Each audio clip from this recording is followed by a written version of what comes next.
आज हम बनाएंगे बिल्कुल फ्रेश और नेचुरल लहसुन अदरक का पेस्ट, वो भी सिर्फ 5 मिनट में। बाज़ार वाला पेस्ट अक्सर केमिकल से भरा होता है, तो आप ये घर में बना के स्टोर करें। पूरा रमज़ान आपका काम आसान हो जाएगा। मैं आपको फ्रिज और फ्रीज़र दोनों में स्टोर करने का तरीका बताऊंगी।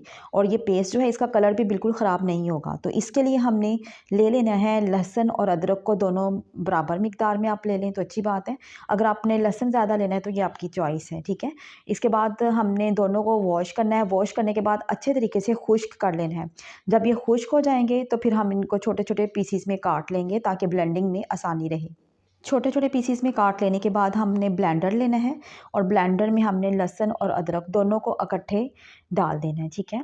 और इसके साथ ही हम इसमें शामिल करेंगे तकरीबन हाफ़ कप के करीब कुकिंग ऑयल का, ठीक है। या फिर आपने इतना कुकिंग ऑयल डालना है कि ये ब्लेंडर जो अच्छे तरीके से रन कर सके। सिर्फ 5 मिनट में ये बड़ा अच्छा सा फ्रेश खुशबूदार पेस्ट बन जाता है।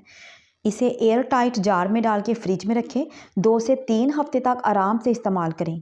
बस आपने एक चीज़ का ध्यान रखना है कि गीला चम्मच इस्तेमाल नहीं करना, पानी इसमें बिल्कुल भी ना जाए।